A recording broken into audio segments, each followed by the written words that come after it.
स्वागत है सभी प्यारे बच्चों, आप सभी का। अध्याय 6 हम कंप्लीट कर चुके हैं। 1 से 6 तक की वीडियो अगर आपने नहीं देखी हैं तो प्लेलिस्ट बनी हुई है, जा करके हमारे चैनल को सर्च करें और जा करके उसमें देखें। हमने एनसीईआरटी विज्ञान चला रखी है। इस विज्ञान का नाम है जिज्ञासा, कक्षा 6 की बुक है। तो उसी क्रम में आज 7वां अध्याय देखते हैं। तो 7वां अध्याय है आपका ताप एवं उसका मापन, टेम्परेचर जिसे कह देते हैं, टेम्परेचर एंड इट्स मीजरमेंट। कैसे इसका मीजरमेंट कर सकते हैं। गलत मापन करने से अच्छा है कि कोई मापन किया ही ना जाए, अन्ना मणि जी ने ये कहा है।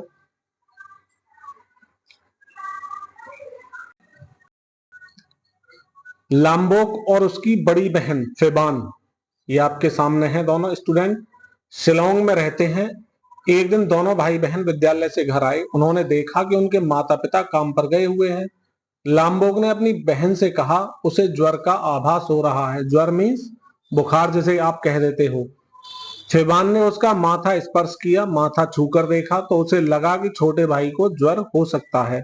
इसकी पुष्टि करने के लिए उसने अलमारी से तापमापी, जिसे हम थर्मामीटर कह देते हैं, वो निकाला। उसने तापमापी का अग्रभाग, जिसे टिप कह सकते हैं, साबुन और जल से धोया और लाम्बोक का ताप मापा। तापमापी यानी थर्मामीटर का पाठ्यांक, यानी कि जो भी उसमें मीजरमेंट आया, उसे पढ़ने से उसको राहत मिली कि उसके शरीर का ताप सामान्य था। उसने तापमापी का अग्रभाग पुनः धोया, सुखाया और वापस रख दिया। तब उसने लाम्बोक से कहा कि वह विद्यालय की वर्दी बदलकर भोजन कर ले, तत्पश्चात कुछ समय आराम करे। तो आपके लिए क्वेश्चन छोड़ दिया है, क्या किसी व्यक्ति को केवल स्पर्श करके यह एकदम सही आंका जा सकता है कि उसे ज्वर है? तो केवल स्पर्श करके सही अनुमान नहीं हो सकता है। और आप सोचकर कमेंट बॉक्स में जवाब दे सकते हैं। आगे देखते हैं गर्म या ठंडा। तो गर्म या ठंडे के बारे में जानते हैं। हम अपने अनुभव से जानते हैं कि कुछ वस्तुएं दूसरी वस्तुओं की अपेक्षा अधिक गर्म होती हैं।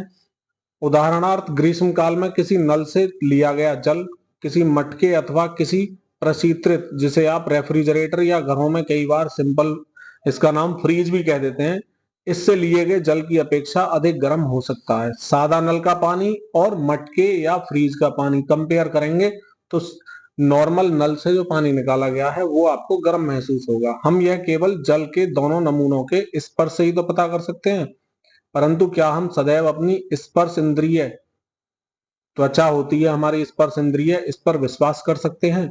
आइए इस बात का पता लगाते हैं। आगे क्रियाकलाप है आपके लिए, एक्टिविटी बहुत जरूरी है, आप इन्हें टाइम टू टाइम करते रहें। चित्र है आगे, उसमें 3 बड़े पात्र लिए गए हैं। कै खे गए नाम दे दिया है। कै में गर्म जल लिया, खे में नल का और गे में बर्फ डालकर ठंडा किया गया जल। 3 प्रकार का जल ले लिया है। पूर्वानुमान और प्रेक्षण 2 चीजें हैं। पूर्वानुमान का मतलब बिना अनुभव किए हुए पहले से ही जो हम जानते हैं, अंदाजा लगाना जिसे कहते हैं, वो पूर्वानुमान कर लिया। प्रेक्षण क्या होगा? उसमें एक तरह से एक्सपेरिमेंट करने के बाद जो रिजल्ट निकलेगा। पहले पूर्वानुमान कीजिए। क्या आप अनुभव करेंगे कि आपका दाहिना हाथ पात्र कै में और बायां हाथ पात्र गै में डुबो है, जिस तरह से स्टूडेंट ने डुबोया हुआ है। 1-2 मिनट तक दोनों हाथ पात्रों में डूबे रहने दें। फिर पात्र कै और गै में से हाथ बाहर निकालकर दोनों हाथ एक साथ पात्र खे में डुबो दिया। देखो खे में डुबोने पर क्या अनुभव हुआ। खे में डुबोने पर बाएं हाथ क्या अनुभव करेगा, दायां हाथ क्या अनुभव करेगा, वो आपको एक्टिविटी के माध्यम से बताना है कि आपने क्या अनुभव किया। तुलना कीजिए, क्या आपके प्रेक्षण आपके पूर्वानुमान जो था मेल खाते हैं, दोनों सेम निकले जो आपने पूर्वानुमान लगाया वो, और अब जो रिजल्ट आया वो। क्या आपके दाहिने हाथ ने यह अनुभव किया कि पात्र खे का जल ठंडा है, जबकि आपका बायां हाथ अनुभव करता है वही जल गर्म है? क्योंकि एक में क्या था, ताजा जल था, और दूसरे में क्या था, यानी गे वाले में क्या था, बर्फ डालने के बाद जो जल था। तो इन प्रेक्षणों से आप क्या निष्कर्ष निकालते हैं? कोई वस्तु गर्म है या ठंडी, यह निश्चित करने के लिए हम सदैव अपनी स्पर्श इंद्रिय यानी त्वचा पर भरोसा नहीं कर सकते, क्योंकि दोनों हाथ भी अपने 2 अलग अलग रिजल्ट बता रहे हैं। अब इंपॉर्टेंट पॉइंट आते हैं किसी पिंड की गर्माहट अथवा ठंडक का विश्वसनीय माप उस पिंड का ताप है। किसी गर्म पिंड का ताप ठंडे पिंड की अपेक्षा अधिक होता है। पिंड की मीन्स यहाँ पर ऑब्जेक्ट लिया गया है, कोई भी वस्तु ली गई है। दो पिंडों के मध्य तापांतर हमें बताता है, यानी ताप का जो अंतर होगा दोनों में, क्या बताता है कि एक पिंड दूसरे पिंड की तुलना में कितना गर्म है। वह उपकरण जो ताप मापता है इसे तापमापी या हम थर्मामीटर के नाम से भी जानते हैं। ताप मापने के लिए आपने संभवतः दो प्रकार के तापमापियों का प्रयोग किया होगा, एक ज्वरमापी यानी डॉक्टर वाला थर्मामीटर, एक दूसरा होता है प्रयोगशाला तापमापी यानी कि प्रयोगशाला में जो थर्मामीटर यूज होता है वो वाला। डॉक्टरी थर्मामीटर मानव शरीर का ताप मापने के लिए प्रयुक्त होता है, जबकि प्रयोगशाला तापमापी जो होता है कई अन्य उद्देश्यों के लिए भी प्रयुक्त होता है। आइए अब हम तापमापियों के विषय में और अधिक सीखते हैं और जानते हैं कि उन्हें ताप मापन के लिए कैसे उपयोग में लाते हैं। ताप मापन में देखते हैं डॉक्टर थर्मामीटर। आजकल डिजिटल थर्मामीटर का प्रयोग होने लगा है, तो वही आपके सामने दिखाया गया है। संभवतः चित्र के माध्यम से आप समझ गए होंगे। जिसे हमारे शरीर का ताप मापने के लिए उपयोग में लाया जाता है इसे ज्वरमापी, ज्वर का मीन बुखार से भी है, या डॉक्टर थर्मामीटर या डॉक्टरी थर्मामीटर भी कहते हैं। ऐसे थर्मामीटर ताप को अंक के रूप में दिखाते हैं, जैसे आपके सामने 37.0 डिग्री सेल्सियस लिखा हुआ है, या सेंटीग्रेड भी कह देते हैं। ये तापमापी अंकीय डॉक्टरी थर्मामीटर या डिजिटल डॉक्टरी थर्मामीटर भी कहलाते हैं। ये बैटरी चालित होते हैं, यानी बैटरी पड़ी होती है इनमें छोटी वाली, उससे चलते हैं। किसी व्यक्ति के शरीर के संपर्क में रखने पर ये तापमापी शरीर का ताप मापते हैं कि ताप आपके शरीर का कितना है। ये अग्रभाग जो है इसे मुंह के थ्रू यूज किया जाता है और इसे बार बार धोना ना भूलें। अगर किसी को कोई किसी तरह की दिक्कत है, इन्फेक्शन है, तो वो क्या होता है, इसे गर्म पानी में धोने से साफ हो जाता है। ताप मापने के लिए डॉक्टरी थर्मामीटर में सामान्यतः उपयोग किया जाने वाला मापक्रम सेल्सियस स्केल है। इस मापक्रम पर ताप का मात्रक डिग्री सेल्सियस या फिर इसे डिग्री सेल्सियस इस तरह से दर्शाते हैं। प्रारंभ में शरीर का ताप मापने के लिए पारे के तापमापी यानी मरकरी थर्मामीटर का प्रयोग किया जाता था, लेकिन पारा जो होता है, मरकरी एक अत्यधिक विषैला पदार्थ है और दुर्घटनावश यदि तापमापी टूट जाता है तो पारे का व्यवस्थित रूप से निपटान कठिन हो जाता है। इसे डिस्ट्रॉय करना बड़ा मुश्किल है। इसलिए क्या हुआ, अब आजकल क्या हो गया, ये जोखिम जो था, इस जोखिम से बचने के लिए अब अंकीय तापमापी का इस्तेमाल किया जा रहा है, क्योंकि इसमें कोई जोखिम नहीं होता। इसके प्रदर्शन में संख्या पढ़ना भी सरल होता है और इसको पढ़ना कई बार नॉर्मल आदमी के लिए मुश्किल होता था। ये आपके सामने जो मरकरी वाला थर्मामीटर था, इसलिए पारे वाले थर्मामीटर जो है डिजिटल थर्मामीटर द्वारा प्रतिस्थापित कर दिए गए, रिप्लेस कर दिए गए। डिजिटल थर्मामीटर में ताप का निर्धारण ऊष्मा संवेदकों द्वारा किया जाता है। कोविड-19 महामारी के काल में कुछ विशेष तापमापी उपयोग में लाए गए जो किसी व्यक्ति के शरीर का ताप दूर से भी माप सकते थे। वे कौन से तापमापी थे, आप देख लें। ये ऐसे तापमापी थे जो शरीर को टच ही नहीं करते थे, संपर्क रहित थे, यानी हमारी स्किन को टच नहीं करना, दूर से ही ताप बता देते थे। इन्हें अवरक्त तापमापी भी कहा जाता है। इस प्रकार के तापमापी किसी व्यक्ति के शरीर को स्पर्श किए बिना उसके शरीर का ताप माप सकते हैं और संक्रमण का खतरा कम करते हैं, क्योंकि उस टाइम पर संपर्क, जब कोरोना का टाइम आया था तो संपर्क ही कहीं ना कहीं दुखदाई होता था। अब एक एक्टिविटी देखते हैं। अब शरीर का ताप मापने के लिए डिजिटल डॉक्टरी थर्मामीटर का प्रयोग करें। आप अपना स्वयं का ताप, अपने कुछ मित्रों के ताप भी माप सकते हैं। आप अपने मित्रों से बात कीजिए जो आपके सहपाठी हैं, क्लासमेट्स हैं, उनमें से कौन कौन से मित्र आपके द्वारा अपने शरीर के ताप का माप करवाने के इच्छुक हैं। तो अपने हाथ और अंकीय तापमापी का अग्रभाग पहले अच्छे से साबुन और जल से धो लीजिए। अग्रभाग जो अभी दिखाया था आपको, टिप जिसे कह देते हैं। तापमापी का पुनः नियोजन यानी रीसेट वाला एक बटन होता है, उसमें रीसेट कर लीजिए जिससे कि वो 0 पर आ जाएगा। और तापमापी जीभ के नीचे रखकर मुंह बंद करके रख लीजिए। तापमापी का अग्रभाग जो आगे वाला भाग है जीभ के नीचे रखने के पश्चात बीप की ध्वनि आने या प्रकाश के चमकने तक इंतजार करना है। मुंह से तापमापी अब निकाल लेना है जब बीप की ध्वनि यानी आवाज आ जाए, और अंकीय प्रदर्शन पर ताप को पढ़ना है कि ताप कितना आया, क्या उसमें दिखाया जा रहा है। मुंह से तापमापी निकालने पर आपने जो ताप देखा उसे अंकित कीजिए। एक तालिका दिखाई गई है। 7.1 तापमापी का अग्रभाग फिर से साबुन और जल से साफ कीजिए और फिर से सुखा लीजिए। अपने मित्र का ताप मापने के लिए उपरोक्त चरणों को फिर से दोहराना यानी धोना और सुखाना जरूर है, अच्छे से साफ करके। सावधानी क्या क्या रख सकते हैं, उन सावधानियों को भी देख लें। जो अंकीय डॉक्टरी तापमापी का उपयोग करते समय कुछ सावधानी है, उनका क्या क्या इस्तेमाल है, कौन सी सावधानी हो सकती है। सबसे पहले तापमापी का उपयोग किसी दिशा निर्देश पुस्तिका पढ़ने के बाद करना चाहिए, यानी कि पहले इसके बारे में इंस्ट्रक्शन पढ़ लेने चाहिए। तापमापी का जो अगला हिस्सा है, उपयोग करने से पहले और बाद में साबुन और जल से अच्छे से धोना चाहिए। तापमापी धोते समय ध्यान रखना है कि अंक दर्शाने वाला जो हिस्सा है उस पर जल ना पड़ जाए, नहीं तो पता चले आपका तापमापी ही बेकार हो गया, खराब हो गया। तापमापी को उसके अग्रभाग से नहीं पकड़ना चाहिए, आगे से नहीं पकड़ना है तापमापी को कभी भी। अब आपने जो फ्रेंड्स हैं, क्लासमेट्स हैं, उनके ताप, उनके नाम के साथ उनका ताप दिखा सकते हैं आप, और ये आपके लिए एक एक्टिविटी होगी। क्या छोटे बच्चों के शरीर का ताप सामान्य जो वयस्क होते हैं, बड़े होते हैं, मैच्योर होते हैं, उनके शरीर के ताप से थोड़ा अधिक होता है? इसकी भी आप अपने घर पे अगर छोटे बच्चे हैं आसपास हैं तो उनका ताप माप कर इस कंक्लूजन को भी निकाल सकते हैं। आगे आपके लिए जरूरी, स्वस्थ शरीर जो होता है मानव का, उसका सामान्य ताप 37 डिग्री सेल्सियस होता है माना जाता है, किंतु क्या आपके द्वारा किए गए क्रियाकलाप में, यानी आपने जो भी क्रियाकलाप किया, क्या सभी का 37 डिग्री सेल्सियस था, या इसका इससे कुछ कम या ज्यादा भी था? प्रत्येक व्यक्ति का ताप 37 डिग्री सेल्सियस नहीं हो सकता है। वास्तव में सामान्य ताप स्वस्थ व्यक्तियों के विशाल समूह के शरीर का औसत ताप है। किसी का 37.1 हो सकता है, किसी का 37.2 भी हो सकता है, किसी का 36.9 भी हो सकता है, 36.8 भी हो सकता है। तो ये केवल औसत निकाल लिया है, एवरेज निकाल लिया है कि 37 डिग्री के आसपास अगर है तो सही है, नॉर्मल स्थिति में है वो मनुष्य। किसी पूर्ण रूप से स्वस्थ व्यक्ति का सामान्य ताप 37 डिग्री से थोड़ा सा भिन्न हो सकता है, जो भी बता चुके हैं, ऊपर या नीचे।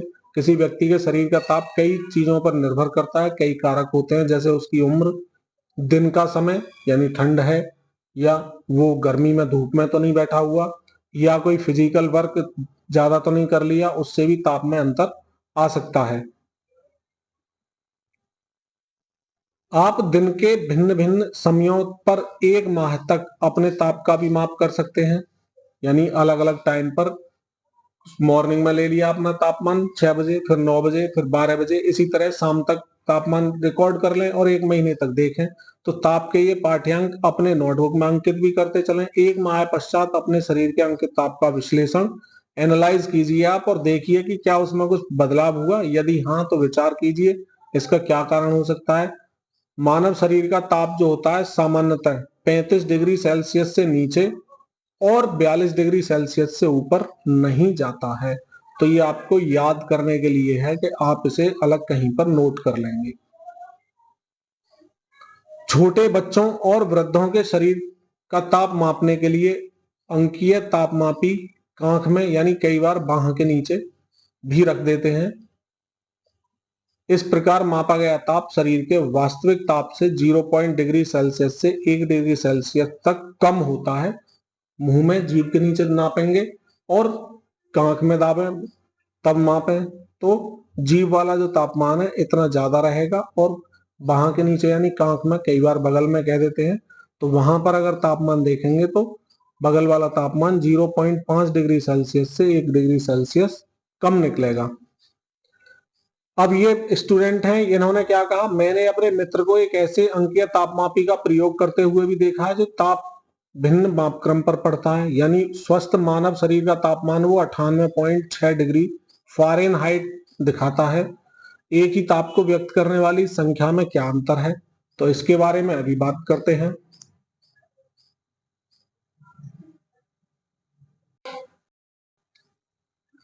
ताप का अन्य मापक्रम फ़ारेनहाइट स्केल ये भी होता है। इस स्केल पर ताप का मात्रक डिग्री फ़ारेनहाइट कहा जाता है और इसे कैपिटल एफ से डिनोट करते हैं, इस तरह से डिग्री एफ। सेल्सियस स्केल पर मापा गया तापमान 37.0 डिग्री सेल्सियस जो होता है, ये फ़ारेनहाइट पर 98.6 डिग्री फ़ारेनहाइट के बराबर माना जाता है। अगर 37 डिग्री सेल्सियस को लिखें तो वो इक्वल होता है 98.6 डिग्री फ़ारेनहाइट के। अधिकतर वैज्ञानिक अध्ययनों में फ़ारेनहाइट स्केल जो है उसका उपयोग नहीं करते हैं। वैज्ञानिक कार्य के लिए ताप का एक अन्य स्केल है जिसे केल्विन स्केल भी कहते हैं। इस स्केल पर ताप का मात्रक केल्विन है जिसे के से दर्शाया जाता है और ताप का जो एसआई मात्रक है उसे केल्विन कहते हैं। तो ताप के आपने 3 मात्रक देखे, क्या क्या? डिग्री सेल्सियस, डिग्री फ़ारेनहाइट और अब क्या है? केल्विन। आगे देखते हैं तीनों ही मापक्रमों के नाम उन्हें विकसित करने वाले वैज्ञानिकों, यानी सेल्सियस ने किया तो सेल्सियस का नाम आ गया, फ़ारेनहाइट नाम के वैज्ञानिक ने किया तो फ़ारेनहाइट का नाम आ गया और केल्विन नाम के वैज्ञानिक ने किया तो उन्हीं के नाम पर ये केल्विन नाम रख दिया गया। ताप मापक्रमों को ये नाम वैज्ञानिकों के सम्मान में दिए गए हैं। तो आगे हम सेल्सियस स्केल का ताप केल्विन स्केल में निम्नवत परिवर्तित कर सकते हैं। अगर आपको परिवर्तित करना है तो केल्विन का अगर हमें निकालना है तो केल्विन स्केल पर तापमान जो होगा, सेल्सियस स्केल पर तापमान जो भी रहा है उसमें 273.15 जोड़ देंगे तो केल्विन स्केल का तापमान आपके सामने निकल कर आ जाएगा। अंग्रेजी भाषा में सभी वर्ण बड़े और छोटे अक्षरों में अलग अलग लिखे जाते हैं। जब हम सेल्सियस स्केल, फ़ारेनहाइट स्केल और केल्विन स्केल अंग्रेजी में लिखते हैं तो इनके नाम बड़े अक्षर से लिखकर प्रारंभ किए जाते हैं, अभी बता चुके हैं। ताप मात्रकों के नामों में डिग्री तो छोटे अक्षरों में ही लिखा जाता है, लेकिन सेल्सियस और फ़ारेनहाइट हमेशा बड़े अक्षरों में लिखा जाता है, तो लिखने में मिस्टेक ना करें। कई बार आप जानते हैं, पता चला कि आपने लिखने में गलत कर दिया तो आपका आंसर रॉन्ग हो गया। किंतु केल्विन मात्रक में केल्विन छोटे अक्षर से शुरू करके ही लिखा जाता है। ताप के इन मात्रकों के संकेत इस तरह से होंगे, डिग्री सेल्सियस, डिग्री फ़ारेनहाइट और के अंग्रेजी के बड़े अक्षरों से दर्शाए जाते हैं। ध्यान दीजिए कि डिग्री का संकेत केल्विन के साथ नहीं लिखा गया है, ये भी आपको ध्यान रखना है। डिग्री का संकेत केवल सेल्सियस और फ़ारेनहाइट जो तापक्रम है उन्हीं के साथ लिखा जाता है और वाक्य के अंत के अलावा अन्यत्र संकेतों के बिंदु कहीं भी नहीं लगाया जाता। देख भी लिया आपने। ताप के विषय में लिखते समय अंकित संख्या और मात्रक के मध्य सदैव एक रिक्त स्थान भी छोड़ा जाता है। अंग्रेजी में डिग्री सेल्सियस से अधिक ताप बहुवचन में लिखते हैं। व्यक्त करने के लिए आप मात्रक के पूर्ण नाम को डिग्रीज सेल्सियस की लिखेंगे, ना कि डिग्री सेल्सियस। जय इसमें नहीं बनाना, डिग्री में जय हो जाएगा, प्लूरल फॉर्म हो जाएगी, बहुवचन हो जाएगा। किंतु हिंदी में डिग्री सेल्सियस ही लिखेंगे। इंग्लिश में होगा डिग्री सेल्सियस, हिंदी में डिग्री सेल्सियस ही रहेगा। जैसे 37 डिग्री सेल्सियस दिखाना चाह रहे हैं हम, तो क्या दिखाएंगे 37 डिग्री सेल्सियस के लिए? सिंपल सा 37, फिर गैप होगा, फिर डिग्री और फिर सेल्सियस। इस तरह से आप शो करेंगे, एक स्पेस के बाद में डिग्री सेल्सियस शो कराएंगे। तापमापी के आविष्कार से पूर्व ज्वर यानी बुखार का पता कैसे लगाया जाता था? ज्वर किसी व्यक्ति की नाड़ी दर को प्रभावित करता है। भारत में इसका ज्ञान प्राचीन समय में भी था, यद्यपि ज्वर के अतिरिक्त कुछ अन्य स्थितियों में भी मानव नाड़ी दर प्रभावित होती है, अतः केवल नाड़ी दर के आधार पर ही ज्वर का निश्चय नहीं किया जा सकता है। नाड़ी मीन्स आप अपने हाथ को पकड़ कर देखेंगे कलाई को, तो वहां पर एक स्पंदन होता रहेगा जो हमारे हृदय के स्पंदन से मेल खाता है, तो यहां से भी कई बार पता चल जाता है। आगे प्रयोगशाला तापमापी की बात करते हैं। प्रयोगशाला तापमापी कई प्रकार के होते हैं, किंतु आपके विद्यालय की प्रयोगशाला में उपलब्ध प्रयोगशाला तापमापी संभवतः 7.3 के जो अभी इधर दिखाया जा रहा है उसमें दिखाया गया होगा। तापमापी के समान ऐसा हो सकता है। ये कैसा होता है? एक कांच की बंद मुंह वाली लंबी संकरी और एक समान व्यास की नली होती है। इस नली के एक सिरे पर बल्ब लगा होता है जिसमें एक द्रव भरा होता है। बाहर से देखने पर नली में बल्ब के ऊपर का द्रव एक संकीर्ण स्तंभ देखा जा सकता है। नली के साथ साथ सेल्सियस स्केल भी अंकित होता है। तापमान के साथ द्रव स्तंभ नली में बढ़ता या घटता है। अगर तापमान बढ़ेगा तो ये द्रव है जो द्रव बढ़ता जाएगा, और अगर तापमान घटेगा तो ये द्रव स्तंभ कम होता जाएगा। सेल्सियस स्केल का वह चिन्ह जिसे द्रव स्तंभ का शीर्ष मेल खाता है, ताप का क्या होता है, वो पाठ्यांक कहलाता है। इस तरह से ये आपके सामने संरचना है किसकी, इस प्रयोगशाला तापमापी की, देख सकते हैं ये वाला। इसमें ये बल्ब लगा हुआ है सबसे नीचे की तरफ। आगे आते हैं, प्रयोगशाला तापमापी में प्रयुक्त द्रव क्या होता है। प्रयोगशाला तापमापी में जो एक द्रव भरा होता है वो अल्कोहल होता है। देखने की सुविधा के लिए उसमें लाल रंग का मिश्रण मिला दिया जाता है, या फिर कई बार मरकरी भी होता है। प्रयोगशाला जो तापमापी है उसका उपयोग करते समय सावधानी भी रखनी होती है। कुछ क्या सावधानी है, इसका सावधानी से उपयोग करें। यदि वह किसी कठोर वस्तु से टकरा जाएगा तो वह टूट सकता है। दूसरा सावधानी में, इसे बल्ब से पकड़कर ना उठाएं। जहां बल्ब लगा होता है इसमें उस साइड से ना पकड़ें, बल्ब को ना पकड़ें। ओवरऑल ये है। प्रयोगशाला तापमापी के लिए एक एक्टिविटी है। एक प्रयोगशाला तापमापी लीजिए, उसका सावधानी पूर्वक अवलोकन कीजिए। कितना न्यूनतम माप माप सकता है ये लिखना है आपको, और कितना अधिकतम माप माप सकता है ये वो भी लिखना है। तापमापी का परिसर क्या हुआ, परिसर का मतलब क्या हुआ, मैक्सिमम तापमान में से मिनिमम तापमान को माइनस कर देंगे। तो आप बता सकते हैं कि इसका परिसर क्या हुआ। इसका परिसर -10 डिग्री से 110 डिग्री सेल्सियस तक होता है। इट मीन्स क्या हुआ, -10 डिग्री सेल्सियस तक ये तापमान माप सकता है मिनिमम, और मैक्सिमम 110 डिग्री सेल्सियस तक भी माप सकता है। अब आते हैं एक और एक्टिविटी। पुनः वही प्रयोगशाला तापमापी लीजिए जिसका प्रयोग आपने क्रियाकलाप 7.3 में किया था। अब इसका फिर से अवलोकन करना है। दो बड़े चिन्हों के मध्य इंगित ताप का अंतर कितना है। दो बड़े चिन्हों के मध्य छोटे चिन्हों द्वारा दर्शाए भागों की संख्या कितनी है। एक छोटे भाग द्वारा इंगित ताप कितना है। अतः तापमापी द्वारा पढ़ा जा सकने वाला अल्पतम यानी कम से कम कितना माप है जो आसानी से पढ़ा जा सकता है। तो शायद आपने भी ये देखा होगा कि दर्शाए गए तापमापी के एक भाग का निकट से खींचा गया चित्र में जो फोटो दिखाया गया था, क्या आप अगर तापमापी द्वारा पढ़ा जा सकने वाला अल्पतम यानी कम से कम मान है क्या आया, वो आप बता सकते हैं। तापमापी के लिए 0 डिग्री सेल्सियस से 10 डिग्री सेल्सियस, या 10 डिग्री सेल्सियस से 20 डिग्री सेल्सियस, यानी तापांतर क्या हो गया है, 10 डिग्री का। यानी कि 20 और 10 में कितने का गैप हुआ, 10 का। 0 से 10 में गैप कितने का हुआ, 10 का। तो जो गैप है ये इसी को तापांतर कहेंगे। साथ ही इन दोनों चिन्हों के मध्य कितने भाग हैं, 10 भाग हैं। आप ये देख पा रहे होंगे चित्र के माध्यम से, जैसे 10 से 20, 20 से 30 और 30 से 40, या फिर 0 से 10 भी, या -10 से 0 की तरफ चल रहे हैं। तो अगर हम बात करें, क्या बात करें कि 0 से 10 के बीच में कुल देखेंगे ये 10 भाग नजर आ रहे होंगे आपको। ठीक है, अतः एक छोटे भाग का मान 10 डिग्री बटे यानी 10 का 10 से भाग करेंगे, यानी हर भाग जो होगा, ये जो एक एक चिन्ह है वो एक एक डिग्री सेल्सियस को दिखाता है। आपके विद्यालय की प्रयोगशाला में ऐसे तापमापी हो सकते हैं जिनका परिसर सबसे छोटे भाग का मान भिन्न हो। इसलिए यह आवश्यक है कि उपयोग करने से पहले तापमापी का ध्यानपूर्वक अवलोकन कर लिया जाए। यहाँ आपने क्या सीखा कि किसी दिए गए प्रयोगशाला तापमापी का ताप परिसर कैसे ज्ञात करते हैं। साथ ही आपने ये भी सीखा कि प्रयोगशाला तापमापी का अल्पतम यानी कम से कम मान कैसे ज्ञात कर सकते हैं। अब हम प्रयोगशाला तापमापी से ताप मापना सीखेंगे, लेकिन इससे पहले प्रयोगशाला तापमापी को प्रयोग करने की एक सही विधि जान लेते हैं। क्या विधि होती है, जैसे जब तापमापी जल से भरे बीकर में डुबोया जाए तो इसका बल्ब बीकर की तली में आना चाहिए। आपके सामने ये दिख रहा है, और दीवारों को स्पर्श नहीं करना चाहिए। ये जो है इसे टच ना करे जिस बर्तन में भी या जिस बीकर में भी रखा जा रहा है।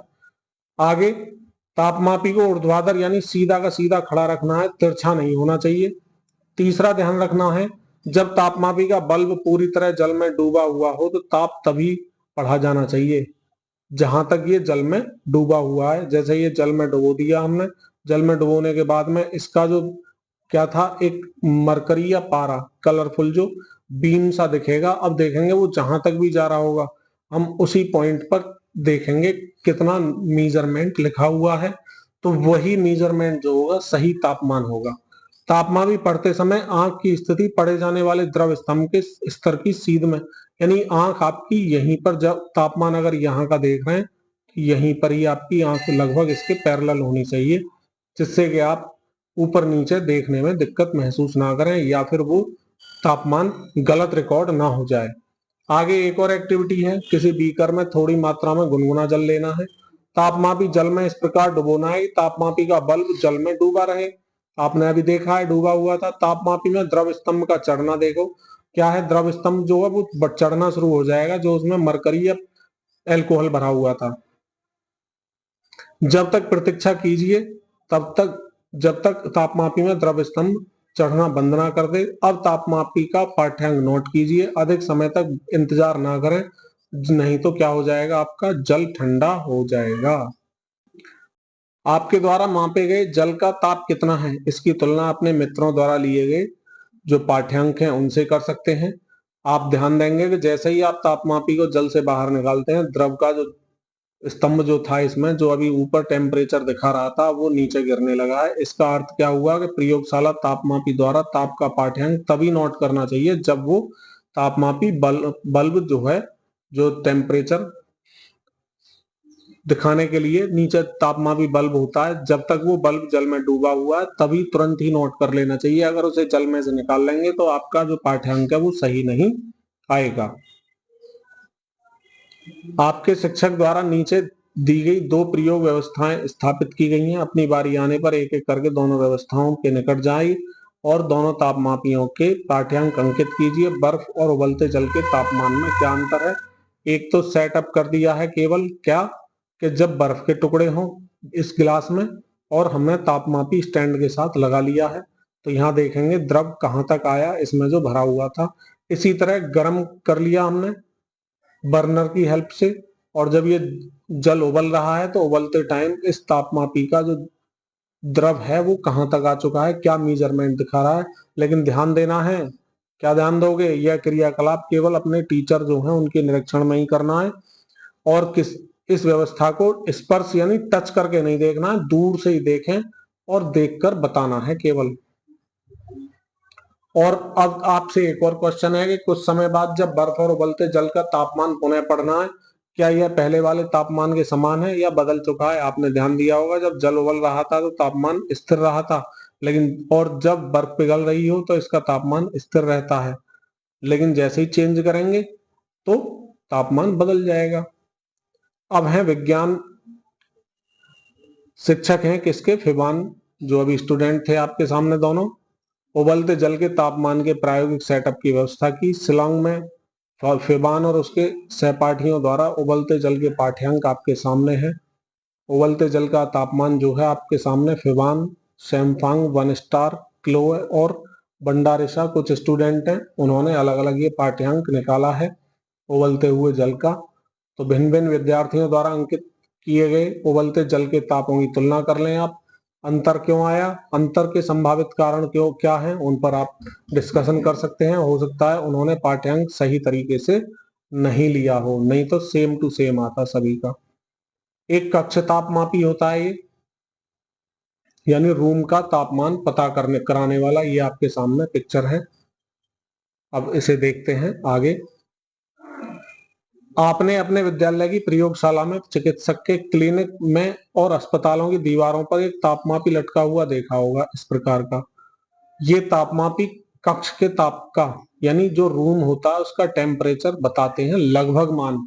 इसी को कक्ष तापमापी कहा जाता है। क्या आपने समाचार पत्रों या टीवी के समाचारों में या इंटरनेट पर मौसम का पूर्वानुमान देखा है। इनमें प्रत्येक दिन के अधिकतम और न्यूनतम वायु तापमान की जानकारी दी जाती है। आपके मोबाइल में भी ये रोजाना आता होगा। किसी अब कोई एक्टिविटी है, क्या है, किसी स्थान से संबंधित मौसम की रिपोर्ट 10 दिनों तक पढ़िए और सुनिए। प्रत्येक दिन के लिए वायु का अधिकतम और न्यूनतम ताप अपनी तालिका है 7.3, उसमें लिखना है।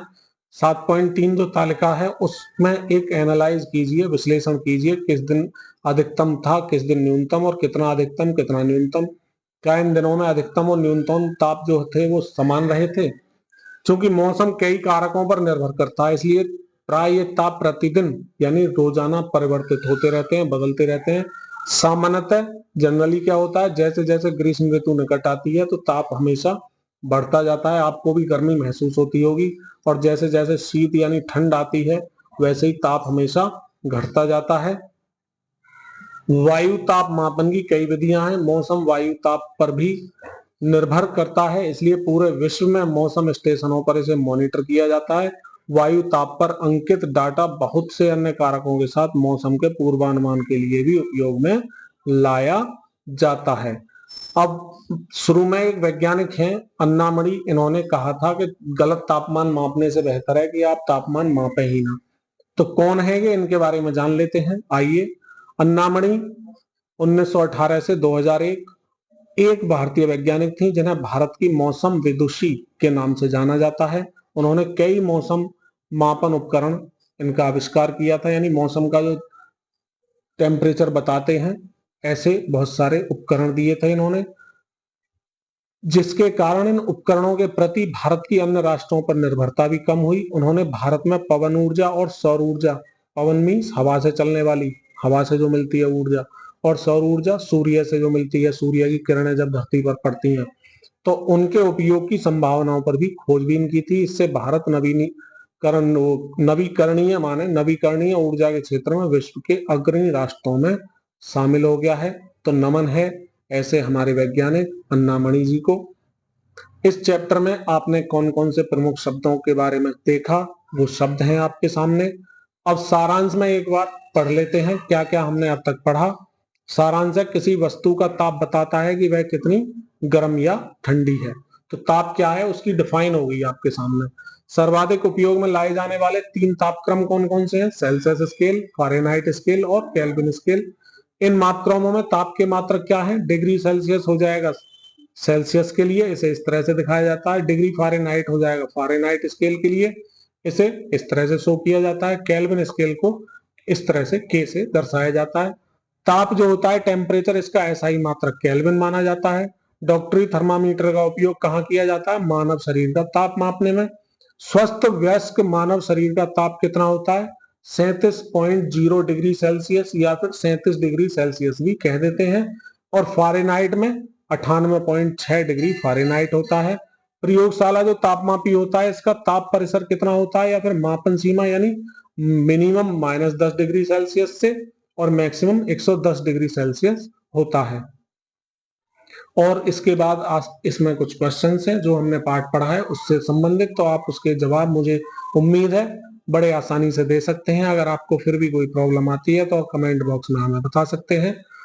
तो अगर आपको हमारी क्लास पसंद आ रही है तो वीडियो लाइक करके जाएं, चैनल सब्सक्राइब कर लें, जिससे कि आने वाले समय में आपको इसी तरह हम क्लास देते रहें।